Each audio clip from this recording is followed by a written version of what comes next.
Assalamu alaikum. Hope you all are doing very well and great. Today I'm going to discuss a short story, The Voice by V.S. Pritchard. It was published in 1945 as part of Pritchard's collection of stories entitled It May Never Happen. So let's see the contents.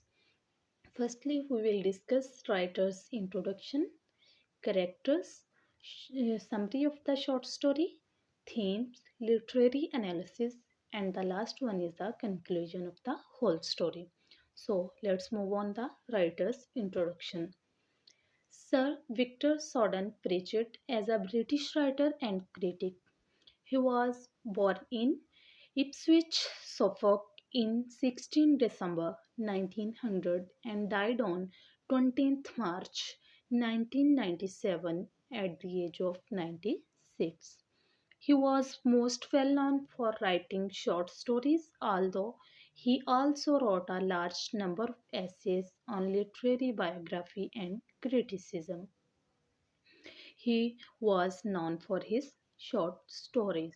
He also wrote the famous non-fiction works. The first one is A Cab at the Door in 1968 and the second one is Midnight Oil in 1971.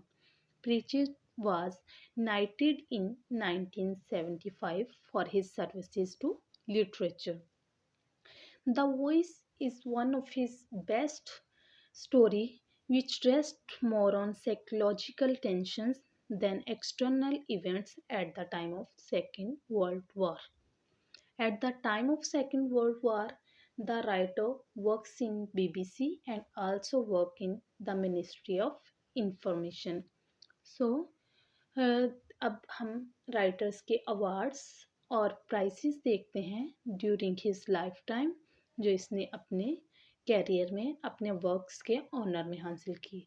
The first one the Heinemann award 1969, PEN award 1974, W H Smith literary award 1990, the golden pen award 1993. So let's move on the characters of the story. There are two main characters. The first one is Mr. Frank Lewis and the second one is Morgan. Mister Frank Lewis ये जो है ये church का एक priest होता है, एक standard priest है और प्रेजेंट टाइम का एक प्रीस्ट है. ये क्या फील करता है कि जो एक्स प्रीस्ट चर्च का जो है वो है मॉर्गन, जो सेकंड करेक्टर है इस स्टोरी का. वो है ये फील करता है कि ये जो मॉर्गन है ये एक डेविल है, बिकॉज कि ये बहुत ड्रंकर्ड है, ये बहुत शराब पीता है. ये एक जो फ्रैंक लिविस है ये अपनी रिलीजियस लाइफ के मोड के अंदर बहुत ज़्यादा स्ट्रिक्ट होता है, मतलब कि ये बहुत ज़्यादा खुद को रिलीजियस समझता है. और इस स्टोरी के अंदर इसका एक फनेटिक एटीट्यूड भी दिखाया गया है.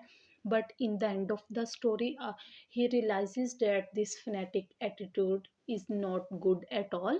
So after realization ये अपना एटीट्यूड चेंज कर लेता है और एक नॉर्मल एटीट्यूड में आ जाता है.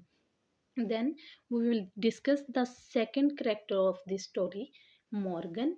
मॉर्गन जो है वो बेसिकली एक एक्स प्रीस्ट होता है चर्च का, लेकिन ये इतना ज़्यादा रिलीजियस नहीं होता क्योंकि ये बहुत ज़्यादा शराब भी पीता है और इसी इवल प्रैक्टिसेस की बेस पे इसको चर्च से डिसमिस भी कर दिया जाता है.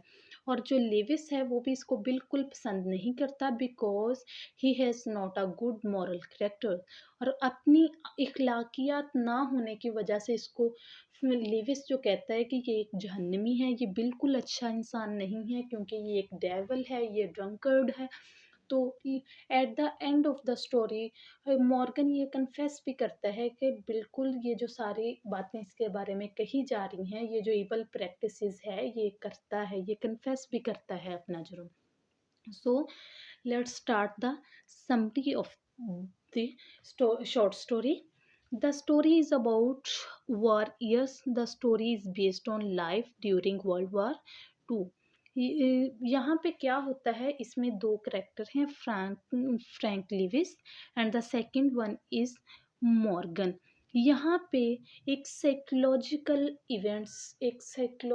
डिस्टर्बेंस दिखाई गई है जो कि ह्यूमैनिटी के दरमियान है। ये स्टोरी स्टार्ट कहाँ से होती है? स्टोरी स्टार्ट ऐसे होती है कि वर्ल्ड वॉर 2 का टाइम पीरियड चल रहा है और चर्च के बाहर शेलिंग हो रही है, बॉम्बिंग हो रही है। तो जो मॉर्गन होता है, सेकंड कैरेक्टर है हमारा, वो क्या करता है, वो चर्च के अंदर बैठा शराब पी रहा होता है।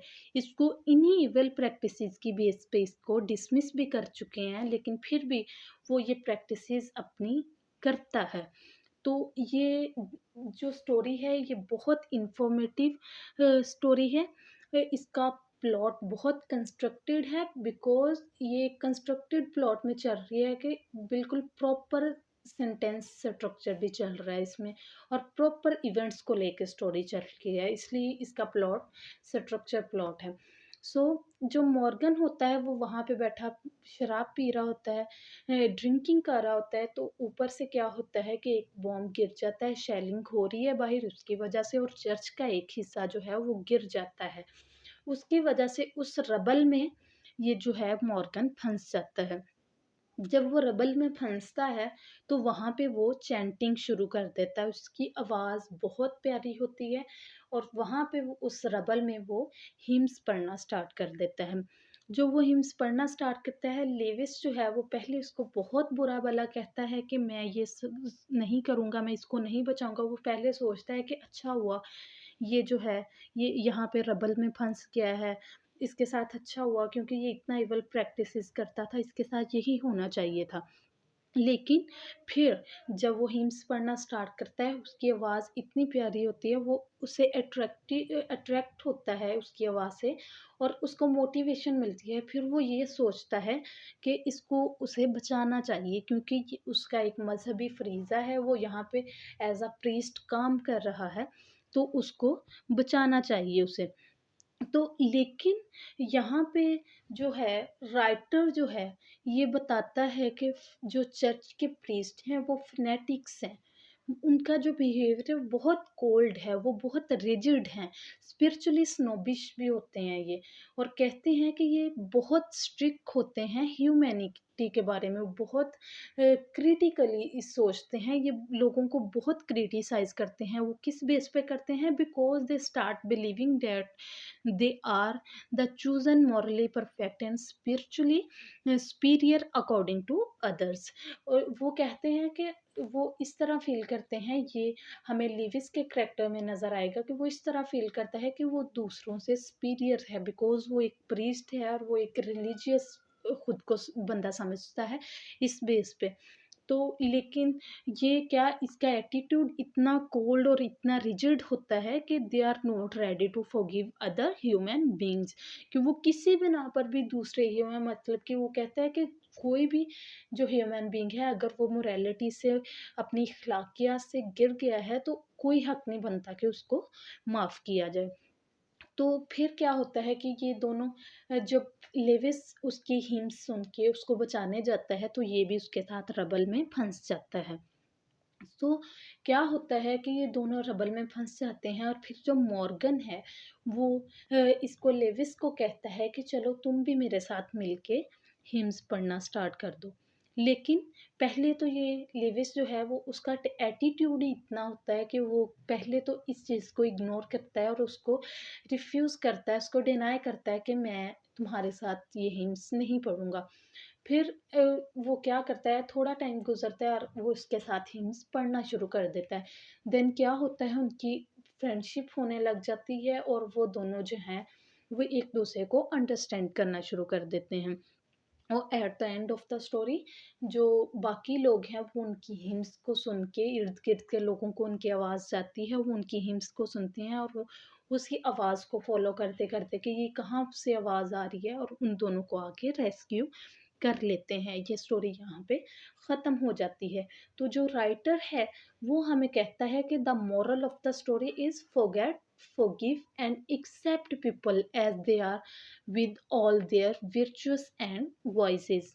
मतलब कि लोग जिस तरह के भी हैं, वो बुरे हैं, वो अच्छे हैं, आप लोगों को उन्हें बोलना चाहिए। अगर उन्होंने कोई इविल प्रैक्टिसेस की हैं, आपका हक बनता है कि आप उन इविल प्रैक्टिसेस को भूल जाएँ, उनको माफ़ करें और उनको एक्सेप्ट करें।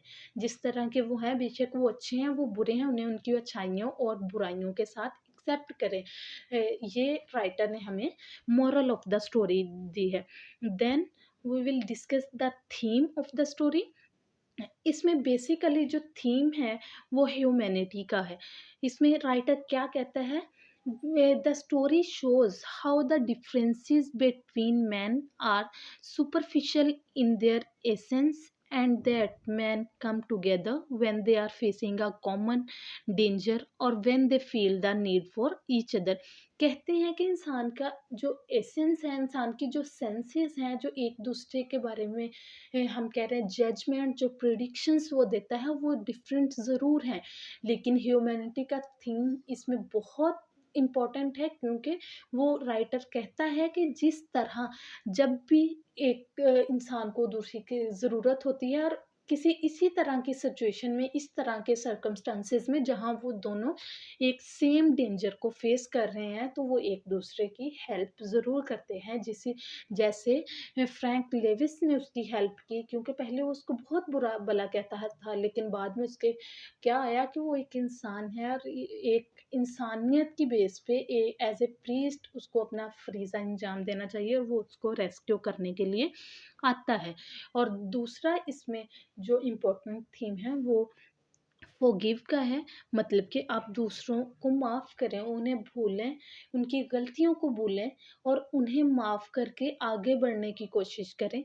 तो इसमें there are 2 important themes, the first one is the humanity and the second one is the forgiveness. So let's move on the literary analysis. So firstly we will see the consonants. Consonant is the repetition of final consonant sound, मतलब कि किसी भी phrase में वो जो है वो line में कॉन्सोनेंट साउंड की रेपिटेशन हो रही है एट द एंड फाइनल में।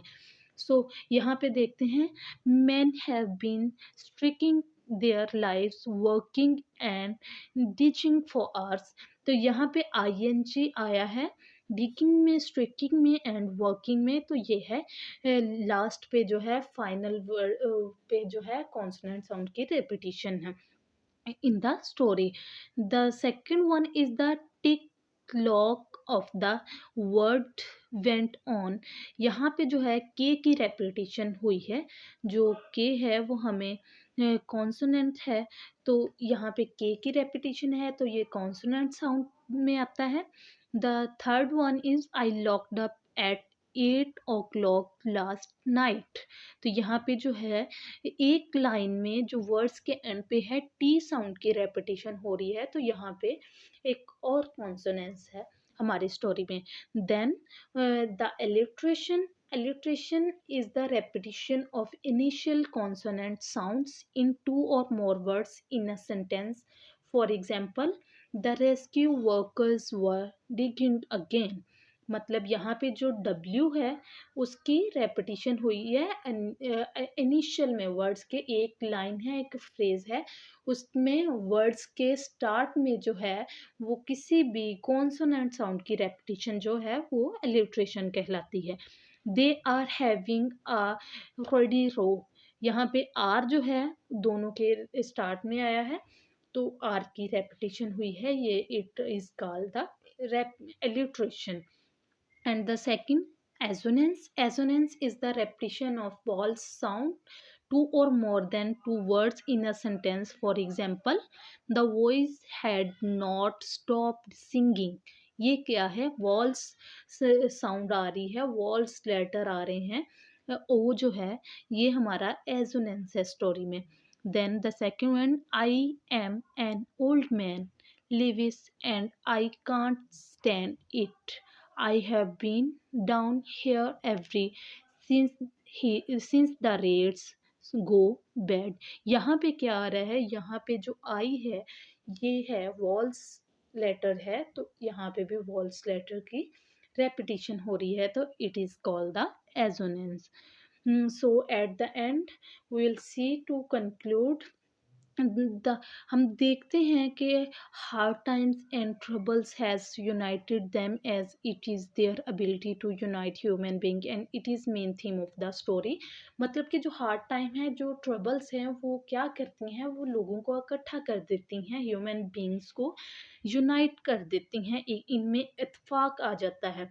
so the second one and other things which is revealed is that catharsis is a main thing through which a man feel quite easy and our attention is diverted even for dreadful situation। इसमें हम ये कह सकते हैं कि मतलब जो Holi hymns जो पढ़ते हैं ना, जो एक होली पावर है, जो डिवाइन पावर है, वो इंसान को कंसोल करने में, उसकी कैथारसिस करने में बहुत इम्पोर्टेंट रोल अदा करती है। यही हमने देखा in the case of Morgan कि जब वो रबल्स में थे और देन जब लेविस भी आया है, वो दोनों रबल में फंस गए थे, तो उन्होंने क्या किया, हिम्स को पढ़ना शुरू कर दिया, जिसकी वजह से बाद में उन्हें रेस्क्यू कर लिया गया। तो जो एक डिवाइन पावर है, वो जो है वो हमें हमारे कैथारसिस के लिए बहुत इम्पोर्टेंट चीज़ है इस स्टोरी में जो दिखाया गया है।